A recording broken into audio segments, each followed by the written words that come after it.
How's it going, everybody? Welcome back to CM42 TV. It's that time of year again, ladies and gents, because it's the start of the new year. It happens every year. And this is the time of the year that we put together our lists of the best of the year before. So of course, the previous year, in case you didn't know, in case you were a bit confused, the last year we've just had, 2019, and I've said it a bunch of times. I've said it here on the channel, and I've said it on my podcast, which is of course the Good Bit podcast. 2019 might have been the strongest year that I've ever experienced in terms of being a movie buff and a cinema goer. In terms of the film industry and just cinema in general, we were just treated to just such an amazing year in 2019. And now that it's 2020, we can start looking back at that great year and make our list. So of course I made my top 10 films of the year. We posted the podcast a few days ago. Top 10 films of 2019. It's our longest episode ever of the Good Bit podcast. Nearly 2 whole hours. So much fun. One of my favourite episodes we've ever done. Myself, Ewan, Leanne and Aaron sitting around here in Good Bit Studios and just chatting about our favourite films of the year. And the best part about that podcast is that every one of our lists is totally different, Check us out on all podcasting outlets. iTunes, Spotify, Apple Podcasts, Anchor, Pocket Casts, wherever you get your podcasts, it should be on there. This, though, is a wee list that I always keep for here, CM42 TV, YouTube exclusive for video making purposes. This is the top 15 films that I saw in 2019 for the very first time. So that means any film that was released before the start of 2019 that I watched within that year. From the beginning of time up until the end of 2018, they're all applicable. If I'd never seen the film before, I watched them in 2019. These have been my favourite ones. For the first time since I started this a few years ago, after robbing the idea off of a bunch of people, I've taken note of the films that I'd been watching and keeping them logged on Letterboxd and rating them and somewhat reviewing them, I suppose. So it was quite difficult this morning officially making the list, and I don't know if I'm particularly happy with it. I've got my list right here. I only watched 28 new films this year that I'd never seen before, whereas in 2019, in terms of brand new films that came out in that year, I was at nearly 60. I was like 54 or something, which was great. And of course I rewatched a lot of films. I love rewatching, revisiting films that I really like because it sort of cements my love for that film. But let's just go through them right now. The way I've ordered them here, these could all change. It's nothing too serious, and they could really fall in any order. I really enjoyed a lot of the films, and all these films that I'm going to talk about here, I really did enjoy, so they could be in any list. But I'll run through my 15 to 11 and then start talking a bit more in detail from my top 10. So my number 15 is The Legend of the Drunken Master, the sequel to Drunken Master, which may end up coming up later on. Legend of the Drunken Master, I really liked the sequel. I bought it on Blu-ray because I loved the first one so much. It was a wee story I had behind that one, where it was on TV one day. I was a little bit disappointed by the version that was on TV, like the dubbing of it was weird. So I thought I'll rectify that and buy it on Blu-ray and watch the official release. And the official release was the exact same as the one that was on TV. Total weird dub. But that's just the way it was released here in the UK. So, but once you get into the film and you start relating to the characters and you watch the feckin' unbelievable choreography and the fighting, it's just next level. And although I might have preferred the first Drunken Master film, I said, in my wee movie vlog that I posted about watching these two films, Drunken Master and the second one, which is Legend of, the fights are almost superior to the first one, so I had to kind of include it in this list. So, Jackie Chan, classic. Number 14, Blockers, starring John Cena and Jessica Chastain. Just such a funny, daft film that really shouldn't have been anything. He's got a new film out right now, Playing with Fire, and it just looks horrendous. Anything with John Cena in it, anything with any wrestler in it, I want to support. Cena's actually really funny, and I knew Cena was very funny. He's an amazing performer, of course he is. He's John feckin' Cena, and he was very funny in this film. There's a moment, who's the guy? There's a guy in it who I think is called Ike Brainholtz, which is a very interesting name, and ashamed that I had to pronounce it like that and murder the pronunciation. But he's angry at his daughter hooking up with some guy, and the guy happens to be the most popular kid in school. And Ike Barinholtz comes in and he kind of barges in on his daughter and he goes, "Where is he? I don't care if he's the most popular kid in school. I'm going to shove his fedora so far up his ass, it'll be a hat." And he kind of makes this sort of, I know what I just said, and it was just absolutely hilarious, so unexpected. One of the funniest lines that I've heard all year. I said I'd run through these, that's not happening. 13, A Clockwork Orange. I mean, it's a great film, and it's so well made and it's so mental. You know, it's not really my type of film. You know, I can appreciate how well made it is and how good of a film it is, and the acting is incredible, and even the cinematography for that time. I believe it came out in the 70s, 1971, early 70s, my God. And it's just the way it looks and the way it's shot and the lighting and all that stuff is just absolutely perfect. Just an amazing film. But it's just not really my type of film. It's not one I jump back to watch anytime soon because it's so disturbing. Never watched it in full until 2019 when it was re-released in cinemas. And myself and my mates went to go see it in cinemas, and it was a lot of fun, and it kind of made it a memorable experience and helped the film for me in my head. Number 12, Drunken Master. Of course, the original from the second one that I mentioned earlier on, Jackie Chan, classic Jackie Chan from 1978. I bought it on DVD because I was going to get the Criterion, but I didn't want to, pay that money for the Criterion and not enjoy the film. But I mean, it's Jackie Chan, I'm going to enjoy the film regardless, but I just didn't want to, it's just me being cheap and not want to pay the 20 quid. I got the DVD for like a £5, and I kind of love the way the DVD looks. I'm going to get it right now. I love the way this DVD looks. It's so old school. You know what I mean? It just looks so retro of a DVD, and it suits an early 70s film or a late 70s film. I mean, Jackie Chan, look at the pictures on the back. Like, so classic cinema, Even that cover is hilarious. So, yeah, I love it. I thought it was a lot of fun. It's really funny as well. It's really charming, and again, the fights are absolutely incredible. Highly recommended. Number 11, Taken 2. This year, I watched all 3 Taken films for the very first time. I know where have I been, and I loved all 3 of them. 2012, of course, Liam Neeson fighting for his daughter and his wife. Just a great action film. Again, why didn't I see it sooner? Top 10 now. My number 10, Dr. No. The very first James Bond film, 007, was very exciting to, find out that No Time to Die, a brand new Bond film, is coming out in 2020. What I wanted to do was watch as many Bond films as I could in 2019, building up to the new one. I watched Dr. No, and that's all I watched. And I was very ashamed because I really, really, really enjoyed Dr. No. It just wasn't what I was expecting. I have James Bond in my head, as a certain thing. It just wasn't that, because I know Daniel Craig, and I love Skyfall, and I love Spectre, and Quantum of Solace, and Casino Royale, and all those ones, all the recent ones I've seen and I really enjoy. But I've never seen any of the classics, like Goldfinger and, From Russia with Love. I've never seen them. And I was wanting to get into it, and watch as many as I could. I ended up watching the first one, Dr. No, 1962. Sean Connery, an iconic James Bond, and a lot of people's favourite James Bond. But because I enjoyed it so much, because the new one's coming out this year, and because now I'm talking about it, I remembered how much I enjoyed Dr. No. I'll get back to some more classic James Bond, and maybe I'll talk about them here on the channel. Number 9, Zombieland. I kinda had vaguely seen some scenes from Zombieland, but I never considered that watching it, in full, unless you sit down and you take in the film. And for the first time, in 2019, I checked it out the day before I saw the sequel, which was Zombieland 2 Double Tap, which I was very disappointed in. And I don't get disappointed in films. I tend to always look at the positive side of films and that sort of thing. Wasn't a fan of Zombieland 2. I don't know why. Just didn't click. I think it's just because I just watched the first one, and I'd loved the first one so much.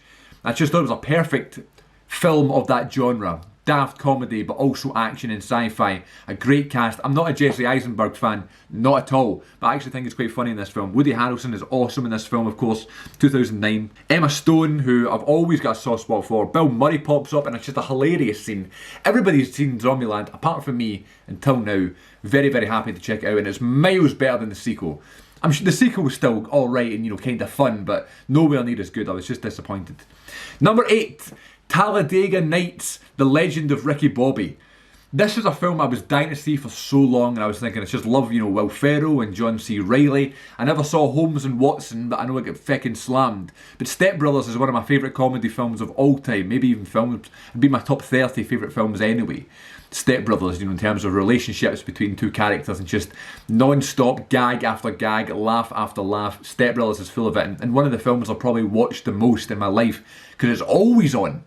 and you always just put it on and see what part it's at and you enjoy it. I heard of Talladega Nights, I'd never seen it before, and I heard, you know, the term Ricky Bobby and all that sort of stuff, and I was just like, you know, whatever, it just never really crossed my mind. Never into NASCAR and race car driving and that sort of thing, so never gave it a shot until this year, and my god, I laughed and laughed and laughed from start to finish. It was one of the funniest movies I've ever seen, I think. And again, you know, when you watch a comedy film that is so good on first viewing, you know, you've got that shock factor, you know, and then when you go and watch it again, is it as good? And I kind of had it on in the background whilst I was working away here, and it was on Sky Movies. I just got Sky Movies back at a good sort of deal with my Sky, so I'm very, very happy that I've got Sky Movies back going into the new year. But it was just on Sky Comedy one day, and it was just on TV, and it was just as funny.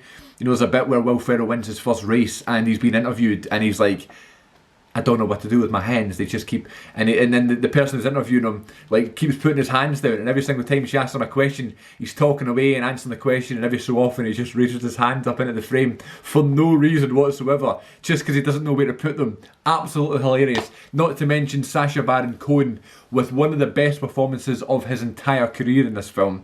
My God, he plays a French guy, and there's a scene where we first meet his character.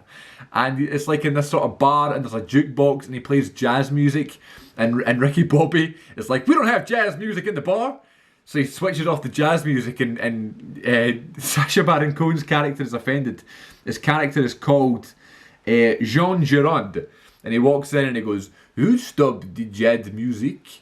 Was it not pleasant for you? And it's just the most absurd French accent. My second favourite French accent in cinema history. My number one favourite would be Steve Martin's French accent in the 2006 Pink Panther film. Best accent in cinema history. And next up, my number 7 choice, I've done this completely unintentionally, a film just like Ricky Bobby and the Talladega Nights. My number 7 is Seven Samurai.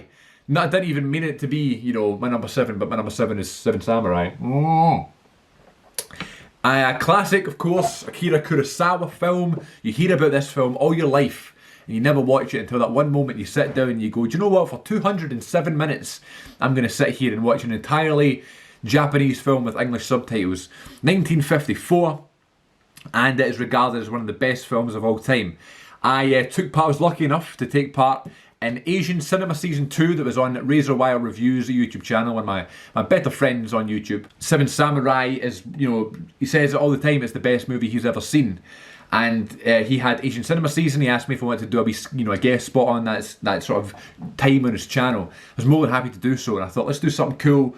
He knows I've never seen Seven Samurai. He'd probably be interested in hearing my thoughts. So I did a movie vlog. It was on for like 22 odd minutes or something. I sat down, I watched Seven Samurai start to finish. I spoke about it afterwards, and I just loved it. I had such a good time. You know, I'm not very good at watching long films or even, you know, subtitled films. But it was so good, all that stuff kind of just, you know, I didn't even think about it. I had such a good time. And the reason it's quite far up on my list and it's my number 7 is just because of that nature, because it's not got that rewatchable factor for me straight away because of how long it is and because it's a foreign film and, you know, English subtitled and that, you know. So I'm still adapted to that, you know, I'm still young in my film fandom. I'm sure I'll end up watching hundreds of foreign films in my film tenure. But as of right now, I had such a good time. It's a great film. It is one of the best films maybe ever made. It's my number 7 for 2019. My number 6 is Enter the Dragon, another dubbed film, another subtitled film, not nearly as long and a little bit more fun. You know, it's Jackie Chan's first film, it's Bruce Lee's last film, 1973. I had a wee series going on the channel at the start of the year. It was called the 100 Movies Bucket List series, where I got this poster that had 100 movies on it. There's like a bucket list, you know, list of films that you to check out before you die, sort of thing. The plan was to go through all 100. And I just, because I was forced to watch the films, I wasn't enjoying watching the films. So I was like, right, okay, so I'll just try and do as many of these as I can. And Enter the Dragon's on there, and I always wanted to see Enter the Dragon. I love, you know, kung fu films and that sort of thing.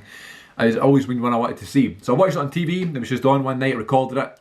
Thought, you know, I could review it for that series, and I just was a bit sort of disappointed with the series, and I was disappointed with the video. I couldn't be disappointed on was the film, and I enjoyed it so much. I went to HMV the very next day, and I purchased the film on Blu-ray. It sits proudly in my Blu-ray collection, so very, very happy about that. I've watched it again since without the pressure of having to review it, and I loved it again. Such a good film, so much fun, and again, the fights are badass. Number 5. Taken, the first Taken film with Liam Neeson. It is the best one. I love all three, as I say. I love the soundtrack, and I love the fights, and I love the story. And it's damn good. And Liam Neeson is really good in these films, you know. But the Taken films are his series, and it's like perfect for him and perfect for the style of actor that he is. And the first Taken is great. It's just that typical story of a guy that wants to look after his family and will go to all costs to look after his family. It's a bit like Die Hard, I guess, in a way. The way that you would deal with that, you know. It's all, you just channel your emotions through Liam Neeson in this film. Great stuff. Taken is my number 5. My number 4 is Wreck-It Ralph. Of course it is. Just what an amazing Disney Animated Studios film. John C. Reilly, of course. I mean, it's so random, you know, John C. Reilly being the actor that he is, you know, and the actor that he's known for, able to be so versatile and diverse in these roles, you know, which is a great thing, and it shows, you know, the trait of a good actor is to do lots of different things. He is great as, you know, the voice of Ralph. I love the story. I love the video game, you know, nature to it. It's a classic Disney film, modernised, you know.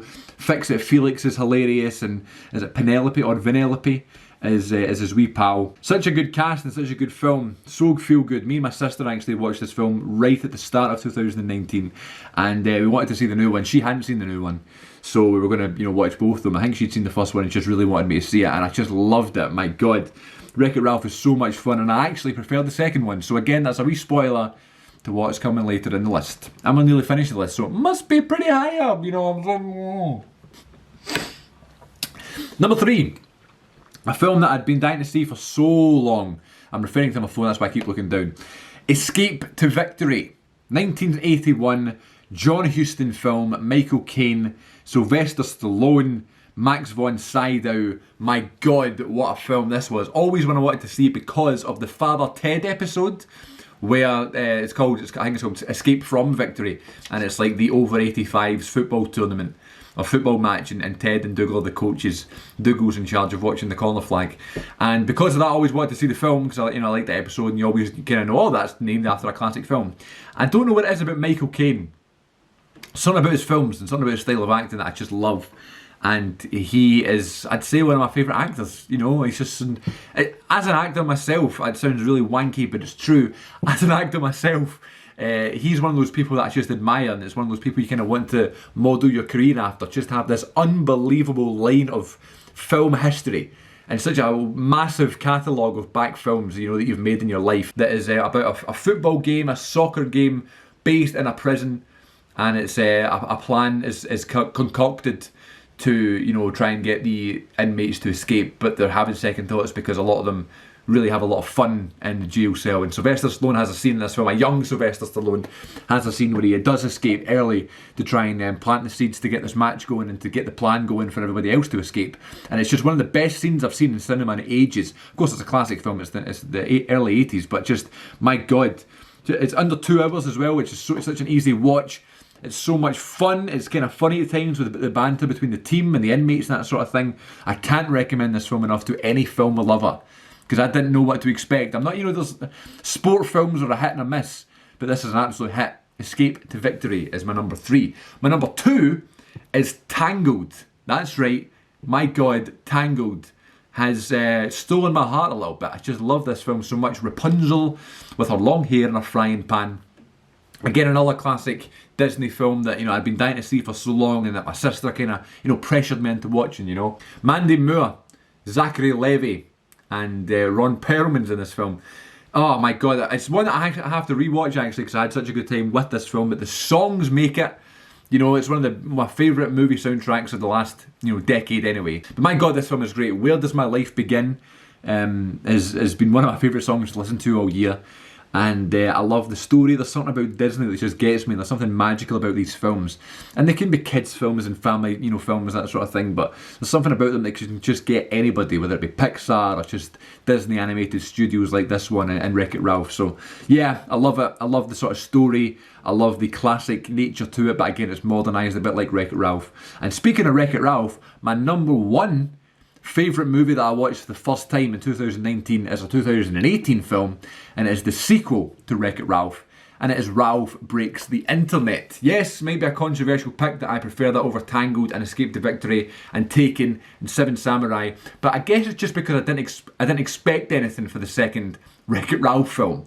You know, I loved, you know, the first Wreck-It Ralph. I thought it was great and so lovely, and I'm happy to watch it any time. And then the second one comes along and just blows it out of the water, just steals my heart again. So funny. The story is so much more well-rounded. Then they have the scene where Vanellope goes into the mad room, and it's based on social media, this film, instead of inside of an arcade game. And she goes in and every single Disney princess is in the one room. And I'm not, you know, this big Disney princess guy, you know what I mean? I love the films and they remind me of my childhood and they're very nostalgic and magical and all that stuff that, you know, Disney can bring. But there's something about that scene where every single one of those princesses and characters are in the one room, and a lot of the original actresses that played them are still there. They got the voices back, you know, whether it be Snow White to Moana to Mulan to Rapunzel. She's got her, you know, our fucking frying pan. Ariel's there, you know, Cinderella's there. And then there's a scene later on where they're all in just normal dress clothes, and there's so many Easter eggs, you know. And this scene has essentially won this list. My sister, she told me about this scene and she was like, she hadn't even seen the film, but she knew the scene was coming up. So we were watching out for it, and then after the film finished, we went on YouTube and we watched all, you know, the Easter eggs in that film. And it's got to be a film with the most Easter eggs I've ever seen in the, you know, my entire history of watching films, you know. Watching all these princesses and all these characters from Disney history all having these obscure things, whether it be things on their t-shirt or things that they're holding or things in the, you know, their features or whatever, you know. All of them are just represented so magically, and that scene is just one of the most mental scenes I've ever seen. An absolute achievement in filmmaking, one of the most underrated films of all time, even though it only came out in 2018. Another great performance from John C. Reilly, of course. So much fun, and it's social media based, so it's one of those ones where just imagine this was a possibility, you know. It's like the internet works in a certain way where you get on a wee sort of conveyor belt, you choose which website you go to and it takes you there. It's like, you know, what happens when you log onto YouTube or whatever. And it's just so funny to see it from that perspective. And you see these films and you go, you know, it's a film, you take reality out of it and you enjoy the film for what it is. But this film puts reality into the film. You know, social media, Instagram, Facebook, Twitter, all these things that you know and you can relate to and you have an actual physical and personal involvement with and connection with within this film. It's so clever and so well done, and that is why it's been my favourite film I've seen for the first time this past year. So there you go, there's my 15 films, my top 15 movies that I watched for the first time in 2019. Let me know your list, let me know what you thought of my list in the comments. Please subscribe here on CM42 TV for more, and if you could tell a friend about the channel, I would greatly appreciate it. I'm back here every single day on the channel doing reactions, movie chat and all other good stuff here on CM42 TV, and I am on social media with the exact same handle at CM42 TV, Twitter and Instagram. Come on over there, we'll follow each other and have such a good time talking about movies. Until next time folks, thanks so much for watching. I'll see you all in the next video.